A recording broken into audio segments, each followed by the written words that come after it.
भक्तों, साल की सबसे खास और चमत्कारिक एकादशी उत्पन्ना एकादशी को कहा जाता है। इस साल 2025 में पढ़ने वाली उत्पन्ना एकादशी के दिन बेहद ही दुर्लभ संयोग बन रहे हैं, क्योंकि इस बार की उत्पन्ना एकादशी 111 सालों के बाद पड़ने वाला है। इस दिन कई तरह के दुर्लभ संयोग बन रहे हैं और साथ ही एक बेहद ही खास राजयोग का निर्माण हो रहा है। अगर आप इस दिन एक छोटा सा उपाय कर लेते हैं तो आपकी किस्मत को बदलने से कोई नहीं रोक सकता और आपके घर की गरीबी कुछ दिनों में खत्म हो जाएगी और माता लक्ष्मी साक्षात आपके घर आएंगी और आपके पूरे परिवार के ऊपर अपनी कृपा बरसाएगी। इस बार की यह एकादशी, जो मार्गशीर्ष मास के कृष्ण पक्ष में चंद्रमा के घटते रूप में आती है, शास्त्रों में पहली एकादशी मानी जाती है। यानी कार्तिक मास की पूर्णिमा के ठीक बाद आने वाली यह कृष्ण पक्ष की एकादशी भगवान विष्णु और माता लक्ष्मी की विशेष कृपा का द्वार खोलती है। भक्तों, इस एकादशी को लेकर आपके मन में जो कंफ्यूजन है वह हम आज पूरी तरह दूर करेंगे। कुछ लोग कह रहे हैं कि यह 14 नवंबर को मनाई जाएगी, तो कुछ 15 नवंबर को। हम बताएंगे कि सही तारीख क्या है, पूजा विधि कैसे करें, शुभ मुहूर्त क्या रहेगा, एकादशी व्रत कैसे रखें, शास्त्रों में इसका विधान क्या है, अभिजीत मुहूर्त कब है, साथ ही व्रत में क्या खाएं और क्या न खाएं, यह भी जानेंगे। और तो और, उत्पन्ना एकादशी के दिन वे कौन से कार्य हैं जो भूलकर भी न करें, वरना माता लक्ष्मी और श्री हरि विष्णु क्रोधित हो जाएंगे। सब कुछ इस छोटी सी वीडियो में विस्तार से समझाएंगे। हमारा आपसे यही निवेदन है कि वीडियो को अंत तक जरूर देखें, ताकि हर बारीकी अच्छे से समझ आए और सटीक जानकारी मिल सके। यह वीडियो निश्चित रूप से ज्ञानवर्धक साबित होगी। भक्तों, पूज्य गुरुजी ने अपनी विष्णु सहस्रनाम कथा में उत्पन्ना एकादशी के बारे में कुछ विशेष नियम और उपाय बताए हैं। जो मनुष्य इस दिन इनका पालन करता है, उसके घर में इतनी धन दौलत आती है कि संभालना मुश्किल हो जाता है।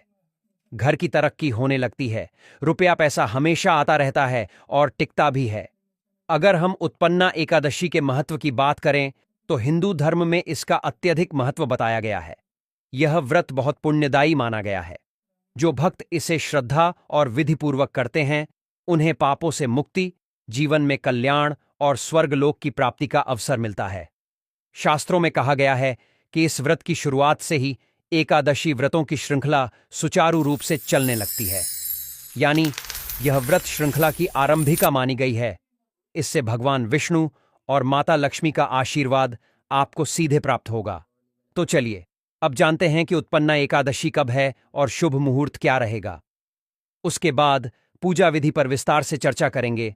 भक्तों, आगे बढ़ने से पहले अगर आप भी चाहते हैं कि लक्ष्मी माता का आशीर्वाद आप पर बना रहे, तो इस वीडियो को एक लाइक करें और आपके अपने चैनल को सब्सक्राइब कर लें और कमेंट बॉक्स में जय लक्ष्मी माता जरूर लिखें और साथ ही आप अपनी राशि को कमेंट बॉक्स में जरूर लिख दें, क्योंकि हम राशि से जुड़ा भाग्य भी बताते हैं और भाग में चल रही परेशानियों को तत्काल दूर करने के लिए आसान से आसान उपाय भी बताते हैं।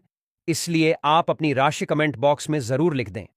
भक्तों, आपकी जानकारी के लिए बता दें कि उत्पन्ना एकादशी का व्रत भगवान श्री हरि विष्णु तथा माता लक्ष्मी की कृपा प्राप्त करने के लिए रखा जाता है। यह व्रत अत्यंत पवित्र और पुण्यदायक माना गया है, क्योंकि इसी दिन एकादशी देवी का प्राकट्य हुआ था, जिन्होंने असुरों से देवताओं की रक्षा की थी। उत्पन्ना एकादशी मार्गशीर्ष मास के कृष्ण पक्ष में आने वाली एकादशी है, जो पापों का नाश करने वाली और मोक्ष प्रदान करने वाली मानी जाती है। इस दिन श्रद्धापूर्वक व्रत, उपवास, पूजा, भजन, कीर्तन तथा भगवान विष्णु के नाम का स्मरण करने से सभी कष्टों का नाश होता है और मनुष्य के पिछले जन्मों के पापों का क्षय हो जाता है। कहा गया है कि जो व्यक्ति इस व्रत को श्रद्धा और नियम पूर्वक करता है, उसे न केवल सांसारिक सुख संपत्ति मिलती है, बल्कि विष्णु लोक की प्राप्ति भी होती है। माता लक्ष्मी इस दिन अपने भक्तों के घर में स्थायी रूप से निवास करती हैं। इसलिए यह व्रत धन, सौभाग्य और समृद्धि की प्राप्ति के लिए भी विशेष रूप से फलदायी होता है। उत्पन्ना एकादशी 2025 में शनिवार 15 नवंबर को पड़ रही है। यह मार्गशीर्ष मास के कृष्ण पक्ष की एकादशी है, जिसे भगवान श्री हरि विष्णु और माता लक्ष्मी की कृपा प्राप्त करने वाला अत्यंत पवित्र व्रत माना जाता है। इस दिन भक्तजन सुबह ब्रह्म मुहूर्त में स्नान करके शुद्ध वस्त्र धारण करते हैं और भगवान विष्णु की विधिपूर्वक पूजा करते हैं। इस वर्ष उत्पन्ना एकादशी व्रत का शुभ आरंभ 15 नवंबर शनिवार की प्रातःकाल से किया जाएगा। पूजा का सबसे शुभ समय अभिजीत मुहूर्त रहेगा, जो प्रायः दिन में 11:45 से दोपहर 12:30 तक रहेगा। इस दौरान भगवान विष्णु की पूजा, मंत्र जाप और दीपदान करना अत्यंत मंगलकारी माना गया है। एकादशी तिथि का आरंभ 14 नवंबर की रात लगभग 10:02 से होगा और इसका समापन 15 नवंबर की रात 8:40 के आसपास होगा। अतः व्रतधारी जन 15 नवंबर को पूरे दिन व्रत रखकर भगवान की आराधना करें। व्रत का पारण यानी व्रत खोलना द्वादशी तिथि अर्थात 16 नवंबर 2025 रविवार की प्रातः 6:40 से लेकर 8:50 तक के बीच शुभ माना गया है। इस समय फलाहार या दूध दही से पारण कर भगवान विष्णु को धन्यवाद देना चाहिए। जो भक्त इस दिन श्रद्धा और सच्चे मन से उपवास रखते हैं, उन्हें सभी पापों से मुक्ति, लक्ष्मी कृपा और विष्णु लोक की प्राप्ति होती है। साथ ही भक्तों, हम जान लेते हैं कि उत्पन्ना एकादशी की पूजा विधि क्या रहेगी। जो महिलाएं या पुरुष एकादशी का व्रत रख रहे हैं, अपनी व्रत की सफलता के लिए भगवान विष्णु और माता लक्ष्मी का आशीर्वाद प्राप्त करने के लिए सच्चे मन से व्रत रखते हैं और पूजा पाठ करते हैं, तो अवश्य ही फल की प्राप्ति होती है। तो चलिए पूजा विधि के बारे में सब कुछ जान लेते हैं। नियमों को सुबह से शाम तक बिल्कुल ध्यानपूर्वक सुनना है, ताकि आपसे कुछ भी जानकारी छूट न जाए। तो चलिए सब कुछ जान लेते हैं। उत्पन्ना एकादशी की तैयारी, धर्म भाव और घर की शुद्ध। एकादशी से एक दिन पूर्व अर्थात दशमी के दिन से ही संतों जैसा आचरण अपनाना चाहिए। पूरे घर को स्वच्छ कर लें, पूजा स्थल को शुद्ध करें, तुलसी का पौधा और भगवान विष्णु की मूर्ति या चित्र को साफ कपड़े से पोंछकर पवित्र स्थान पर स्थापित करें। दशमी की शाम को हल्का सात्विक भोजन लें। रात्रि में ब्रह्मचर्य का पालन करें। अनावश्यक वार्तालाप, लड़ाई झगड़ा और निंदनीय बातें त्याग दें। मन में यह दृढ़ संकल्प कर लें, मैं पूर्ण श्रद्धा और नियम के साथ उत्पन्ना एकादशी व्रत करूंगी। मैं पाप त्याग कर केवल भगवत भक्ति में लीन रहूंगी। संकल्प करते समय हाथ जोड़कर मौन होकर और अपने अंदर की शुद्धता का संकल्प दोहराइए। इस तैयारी से ही व्रत का आध्यात्मिक आधार बनता है। जब मन शुद्ध होगा तो पूजा का फल स्वतः अधिक प्राप्त होगा। सूर्योदय से पूर्व ब्रह्म मुहूर्त में उठकर स्नान करें। यदि संभव हो तो तुलसी या गंगाजल मिलाकर स्नान करना अति शुभ माना गया है। स्नान के बाद स्वच्छ पीले या हल्के वस्त्र धारण करें, क्योंकि पीला रंग विष्णु लक्ष्मी को प्रिय है और सात्विकता का प्रतीक है। पूजा स्थल पर थोड़ी मिट्टी से ऊंचा आसन बिछाकर उस पर भगवान विष्णु की प्रतिमा या चित्र और तुलसी का पल्लव रखें। पहले हाथ पैर धोकर और थोड़ी शुद्ध जल से पूजा स्थल को छिड़ककर दीप प्रज्वलित करें। पूजा की शुरुआत सरलता से आचमन और प्रणाम से करें। ओम केशवाय नमः, ओम माधवाय नमः, ओम नारायणाय नमः। यह वह अनुष्ठान है जो मन को स्थिर कर भगवान के स्मरण की ओर मोड़ता है। अब श्रद्धा से 11, 21 या 108 बार ओम नमो भगवते वासुदेवाय का जाप करें। यह मंत्र विष्णु को आराध्य बनाता है और समस्त कृत्यों में आशीर्वाद का स्रोत है। पूजा चरण का विस्तृत विधि विधान इस प्रकार करें। प्रथम चरण में भगवान को जल अर्पित करें। उपर्युक्त जल में थोड़ा चंदन मिला लें। फिर चंदन तिलक लगाकर अक्षत चावल से नयनाभिराम पूजा करें। उसके बाद पुष्प, गंध, दीप, धूप, नैवेद्य में फल, नारियल और पंचामृत, दूध, दही, घी, शहद, शक्कर अर्पित करें। तुलसी का प्रत्येक पत्ता गुरुत्वपूर्वक समर्पित करें और कहें, तुलसी दलम श्री हरये नमः। तुलसी का विशेष महत्व है। बिना तुलसी अर्पण के विष्णु की आराधना अधूरी मानी जाती है। तुलसी से किए गए भोग और पूजा से माता लक्ष्मी की कृपा भी अधिक होती है। पूजा करते समय विष्णु सहस्रनाम अथवा विष्णु चालीसा का पाठ करें। यदि सहस्रनाम का जाप कठिन लगे तो कम से कम 11 या 21 बार एयुएम विष्णवे नमः का उच्चारण अवश्य करें। यदि आप कथा का समावेश कर रहे हैं तो उत्पन्ना एकादशी की कथा का संपूर्ण वाचन या श्रवण श्रद्धा भरे मन से करवाइए। कथा सुनने से मन में भक्ति प्रस्फुटित होती है और व्रत को आध्यात्मिक धारा प्राप्त होती है। दिन के मध्य में व्रत का पालन करते हुए मन को संयमित रखें। किसी भी प्रकार के अनाज, कुछ परंपराओं में अनाज, दाल और चावल से परहेज किया जाता है। मांस, मछली, अंडा, प्याज, लहसुन और मदिरा का त्याग अनिवार्य रखिए। यदि निर्जला व्रत कर रहे हैं तो पूरी तरह जल रहित रहें। यदि आंशिक व्रत रखते हैं तो फल, दूध, हल्का फलाहार लें। दिन भर की भूख, प्यास और शारीरिक कष्टों को भगवत स्मरण व जप से काटिए। ओम नमो भगवते वासुदेवाय और ओम विष्णवे नमः जपते हुए हृदय में विष्णु के स्वरूप का ध्यान करें। इस दिन दान का भी विशेष महत्व है। गरीबों, ब्राह्मणों या जरूरतमंदों को प्यारा सा भोजन, वस्त्र या आचार्य को दक्षिणा दें। दान से व्रत का फल दुगुना हो जाता है। संध्या के समय दीप आरती अवश्य करें। घी से दीप जलाकर भगवान का ध्यान करते हुए भजन कीर्तन, श्री हरि के मंगल गीत गाएं। आरती करते समय उच्चारित मंत्रों में ओम नमो भगवते वासुदेवाय के साथ साथ माता लक्ष्मी की आराधना हेतु ओम श्री ह्रीं क्लीं श्री सिद्ध लक्ष्म्यै नमः का स्मरण करें। आरती के बाद हाथ जोड़कर मन से प्रार्थना करें, हे श्री हरि, हे माता लक्ष्मी, मेरी यह श्रद्धा स्वीकार करिए। मेरे घर को आप दोनों के आशीर्वाद और संपन्नता से परिपूर्ण कर दीजिए। रात में संभव हो तो भजन कीर्तन या ध्यान समाधि के साथ ही विश्राम करें, पर ध्यान रहे कि रात्रि में भी अशुद्ध विचार व अनुचित बोलचाल से बचना है। द्वादशी के दिन पारण, व्रत खोलना बड़ी सावधानी से और शुद्ध मुहूर्त में करें। पारण से पूर्व प्रातः उठकर भगवान को जल, पुष्प और दीप अर्पित करें। फिर तुलसी अर्पण और प्रसाद ग्रहण करके ही भोजन आरंभ करें। पारण में हल्का सा सात्विक आहार ग्रहण करें। फल, दूध, दही, हलवा अथवा फलाहार व मिष्ठान। अनाज अथवा भारी भोजन का सेवन तब तक टालें जब तक पारण का उचित मुहूर्त न आ जाए। पारण का समय अपने पंचांग के अनुसार ग्रहण करिए, और यदि पारण के समय ब्राह्मण या जरूरतमंद किसी के समक्ष दान दे सकें तो उस दान से व्रत पूर्णता को प्राप्त होगा। पारण करते समय श्री हरि का स्मरण करते हुए धन्यवाद प्रकट करिए। धन्यवाद श्री हरि, आपने मुझे यह संयम और भक्ति का अवसर दिया। अंत में व्रत के नियमों और उपदेशों का सार यह है कि उत्पन्ना एकादशी का व्रत केवल भूख त्याग का नाम नहीं, यह आत्मा की शुद्धि, मन का संयम और ईश्वर समर्पण का मार्ग है। इस व्रत का उद्देश्य हमारे अंदर के लोभ, क्रोध, अहंकार और अधर्म को मिटाकर प्रेम, करुणा और सच्चे जीवन मूल्यों को जन्म देना है। जो भक्त सच्चे मन से निष्ठा और नियम के साथ इस व्रत को करता है, भगवान विष्णु और माता लक्ष्मी की दृढ़ कृपा प्राप्त कर धर्म, अर्थ और काम तीनों में सिद्धि पाते हैं। भक्तों, अगर आपके मन में यह प्रश्न है कि इस व्रत को कौन रख सकता है और रखने से क्या होता है, तो आपके इन सवालों के उत्तर भी हम इस वीडियो में देंगे।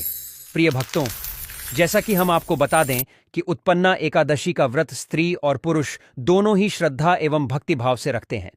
यह व्रत उस समय रखा जाता है जब जीवन में नकारात्मकता, मानसिक तनाव, पापों का बोझ या धन संपत्ति की कमी महसूस होती है। कहते हैं, इस दिन व्रत रखने वाला व्यक्ति भगवान श्री हरि विष्णु की विशेष कृपा प्राप्त करता है और उसके जीवन के सभी दुख मिट जाते हैं। इस व्रत को ब्रह्मचर्य, गृहस्थ और वानप्रस्थ तीनों आश्रम के लोग रख सकते हैं। भक्त यह व्रत इसलिए करते हैं क्योंकि यह वह दिन है जब पापों का नाश करने वाली एकादशी देवी का प्राकट्य हुआ था और स्वयं भगवान विष्णु ने कहा है, हे अर्जुन, उत्पन्ना एकादशी का व्रत करने वाला मनुष्य मेरे परम धाम को प्राप्त करता है। चलिए भक्तों, इसी के साथ जान लेते हैं कुछ विशेष नियम जो कि उत्पन्ना एकादशी के दौरान रखे जाते हैं और इनका पालन करने से भगवान विष्णु अति प्रसन्न होते हैं। उत्पन्ना एकादशी का व्रत बहुत पवित्र होता है, अतः व्रत के दिन मन, वचन और कर्म से पूर्ण शुद्धता आवश्यक है। व्रत से एक दिन पूर्व यानी दशमी तिथि की रात को सात्विक भोजन करें और अधिक से अधिक भगवान का स्मरण करें। एकादशी के दिन सूर्योदय से पहले स्नान कर पीले वस्त्र पहनें। घर के पूजा स्थल को गंगा जल से शुद्ध करें। फिर भगवान श्री हरि विष्णु का ध्यान करें और संकल्प लें, मैं भगवान विष्णु की कृपा के लिए पापों के शमन और मोक्ष प्राप्ति हेतु उत्पन्ना एकादशी का व्रत रखती हूं। व्रत के दिन भर मौन रहना, कथा पाठ करना, हरिनाम जपना और भोजन का त्याग करना श्रेष्ठ माना गया है। यदि पूर्ण उपवास न कर सकें तो केवल फल, दूध या जल ग्रहण करें। व्रत पूज्य गुरुजी ने उत्पन्ना एकादशी व्रत में कुछ ऐसी वर्जित वस्तुओं के बारे में बताया है जिनका सेवन भूलकर भी नहीं करना चाहिए, अन्यथा घर में कंगाली आ जाती है। तो वह कौन सी वर्जित वस्तु है, उनके बारे में भी हम आपको बता देते हैं। भक्तों, शास्त्रों में कहा गया है कि व्रत में संयम ही पूजा का सार है, इसलिए एकादशी के दिन निम्न वस्तुओं और कर्मों का त्याग अवश्य करें। अनाज, दाल, चावल, गेहूं, मांस, लहसुन, प्याज, बैंगन, मसूर, चना, सूखी फलियां और शराब जैसी चीजें पूर्ण रूप से वर्जित हैं।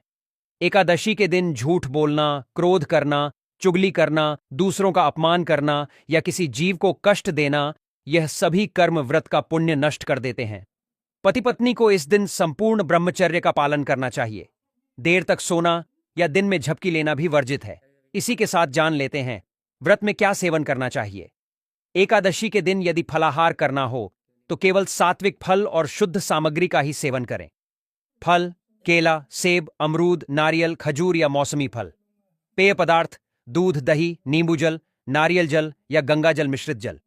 अन्य सामग्री, साबूदाना, सिंघाड़े का आटा, राजगिरा, आलू, कुत्तू का आटा, सेंधा नमक का प्रयोग कर उपवास भोजन बना सकते हैं। इस दिन कोई भी अन्न, दाल या मसालेदार भोजन न करें। भोजन से पहले भगवान को भोग लगाकर प्रसाद रूप में ग्रहण करें। भक्तों, जब सृष्टि की रचना के आरंभिक समय में अधर्म, पाप और अराजकता का अंधकार पृथ्वी पर फैलने लगा था, तब देवताओं ने भगवान श्री हरि विष्णु से प्रार्थना की, हे प्रभु, पापों से ग्रस्त मानवता को कैसे मुक्ति मिले? लोग भोग और मोह में डूबे हैं, उन्हें धर्म और भक्ति का मार्ग कौन दिखाए? तब भगवान श्री हरि विष्णु ने अपने तेज से एकादशी देवी का उत्पन्न किया। यही कारण है कि इस दिन को उत्पन्ना एकादशी कहा जाता है, यानी वह एकादशी जिसने जन्म लिया, उत्पन्न हुई। एकादशी देवी का जन्म भगवान विष्णु के शरीर से हुआ था। वह धर्म की पुत्री और पापों की संहारक कही गई है। भगवान विष्णु ने कहा, हे देवी, तुम मेरे भक्तों के पापों का नाश करोगी और जो तुम्हारे दिन मेरा स्मरण करेगा उसका उद्धार होगा। इसलिए भक्तों, उत्पन्ना एकादशी का व्रत रखने का मुख्य कारण यह है कि इस दिन पापों का नाश होता है, आत्मा पवित्र होती है और मनुष्य को पुनर्जन्म के चक्र से मुक्ति मिलती है। व्रत के पीछे का भाव और आध्यात्मिक उद्देश्य, उत्पन्ना एकादशी का व्रत केवल उपवास नहीं है, यह आत्मसंयम, साधना और भक्ति का पर्व है। इस व्रत के पीछे यह गहन भाव है कि जब मनुष्य अपने इंद्रियों, वाणी और विचारों पर नियंत्रण रखता है, तब उसके भीतर छिपा दिव्य तेज प्रकट होता है। इसलिए एकादशी व्रत का अर्थ केवल भोजन त्यागना नहीं, बल्कि पाप, क्रोध, लोभ, द्वेष और अहंकार का त्याग करना है। इस दिन व्रत रखने से व्यक्ति के पूर्वजों को तृप्ति मिलती है, देवता प्रसन्न होते हैं और स्वयं भगवान विष्णु भक्त के जीवन में प्रवेश कर लेते हैं। शास्त्रों में कहा गया है, एकादशी व्रत सर्वश्रेष्ठ है। यह सभी तीर्थों से बढ़कर और यज्ञों से भी श्रेष्ठ है। इसीलिए इस दिन भूलकर भी व्रतधारी को कुछ विशेष गलतियां हैं जिन्हें करने से बचना चाहिए, अन्यथा व्रत का कोई फल प्राप्त नहीं होता, उल्टा पाप लग जाता है। तो चलिए भक्तों, जान लेते हैं उन गलतियों के बारे में जो कि भूलकर भी एकादशी व्रत के दौरान नहीं करना है। भक्तों, अब आप अत्यंत ध्यानपूर्वक सुनिए, क्योंकि यह बात उतनी ही गूढ़ और महत्वपूर्ण है जितनी स्वयं व्रत की।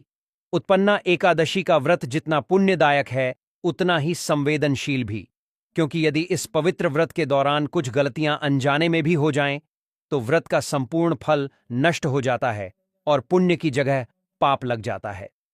शास्त्रों में कहा गया है कि अशुद्ध आचरण से किया गया व्रत बिना तेल के दीपक की तरह है, जो जलता तो है पर प्रकाश नहीं देता। इसलिए हे धर्म प्रियजनों, उत्पन्ना एकादशी के दिन निम्न भूलें भूलकर भी न करें। सबसे पहली भूल होती है मन की अशुद्धि। व्रत केवल शरीर का उपवास नहीं, बल्कि मन का भी उपवास है। इस दिन क्रोध, ईर्ष्या, लोभ, छलकपट, चुगली और दूसरों की निंदा से स्वयं को पूर्णतः दूर रखें। जो व्यक्ति एकादशी का व्रत रखकर भी दूसरों का अपमान करता है, वह स्वयं के व्रत को कलंकित करता है। दूसरी बड़ी भूल है अन्न का सेवन करना। एकादशी के दिन अनाज, दाल, चावल, गेहूं, बैंगन, मांस, प्याज, लहसुन और शराब जैसी वस्तुओं का सेवन तो क्या, उनका स्पर्श तक नहीं करना चाहिए। जो व्यक्ति इन वस्तुओं का सेवन करता है, वह अनजाने में व्रत को भंग कर देता है।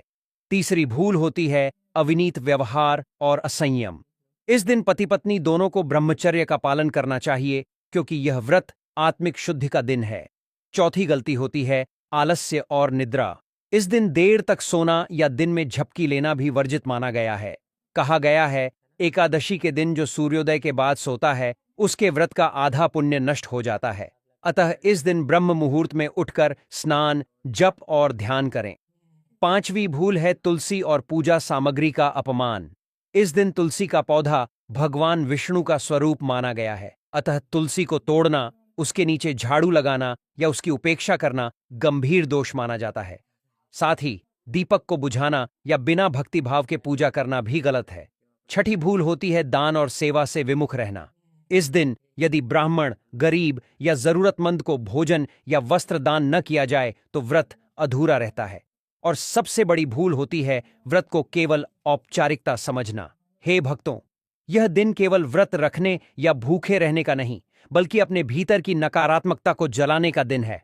इसलिए इस दिन केवल शरीर नहीं, बल्कि मन, वाणी और आत्मा को भी संयमित रखें। पूरे दिन भगवान श्री हरि विष्णु का स्मरण करते रहे। ओम नमो भगवते वासुदेवाय का जप करें और सेवा भाव से दिन व्यतीत करें। तभी यह व्रत आपको उसके वास्तविक फल अर्थात पापों से मुक्ति, समृद्धि और विष्णु लोक की प्राप्ति प्रदान करेगा। अतः याद रखिए, व्रत केवल भूख का नहीं, बल्कि भक्ति और शुद्धता का संकल्प है। जो मनुष्य श्रद्धा, संयम और सत्कर्म के साथ उत्पन्ना एकादशी का पालन करता है, उसके जीवन में कभी अंधकार नहीं रहता, क्योंकि उसके भीतर स्वयं भगवान विष्णु का प्रकाश जाग उठता है। भक्तों, अब अंत में हम बात करेंगे आने वाली अभिषेक एकादशी की, जो उत्पन्ना एकादशी के समान ही अत्यंत पुण्यदायक और मोक्ष प्रदान करने वाली मानी गई है।